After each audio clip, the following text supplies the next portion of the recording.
ખેડાના રઢુ ગામમાં ભૂમાફિયાઓ દ્વારા સરદાર આવાસ યોજનાની જમીનોમાં ગેરકાયદેસર ખોદકામ કરતા લોકો રોષે ભરાયા હતા।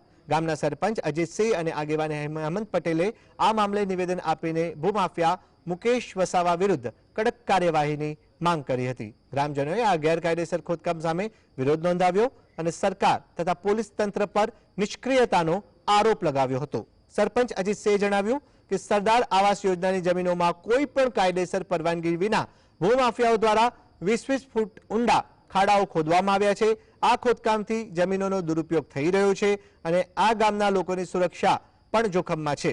તેમણે વધુમાં ઉમેર્યું કે ખાણ અને ખનિજ વિભાગ માત્ર દંડ કરીને સંતોષ માની લે છે, પરંતુ ભૂમાફિયાઓને કડક સજા થવી જોઈએ તેવી માંગ કરાઈ છે।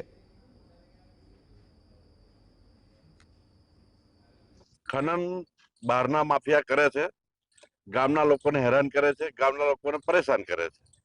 બીજું એવું છે કે આ સરદાર આવાસની જે જમીન છે એ જમીનોમાં ખોદાણ કરે છે। બાજુમાં અમારી મોટી મોટી જગ્યાઓ છે, એની બાજુમાં જ છે અમારી જગ્યાઓ।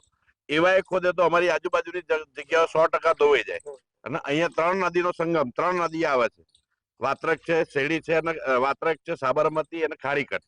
આ ત્રણેય ચોમાસામાં પાણી આવે તો બધી જમીનો બધી ધૂળ દાખલ થઈ જાય, એટલે ખેડૂતો બધા પાયમાલ થઈ જાય। જે સરદાર આવાસ વાળાની જગ્યા રડુ ગામની અંદર 4000 વીઘા જગ્યા છે। એમપી યુપી ના ખેડૂતો છે, બેકવર્ડ પ્રજા છે, 100% હલકા માણસો છે। તેમની પાછે ફોસલાઈ પટાવીને લાખ-2 લાખ રૂપિયા આપી 8-8.5 વીઘાનો નંબર આજે એની અંદર 20-20 ફૂટના ખાડા કરી નાખવા।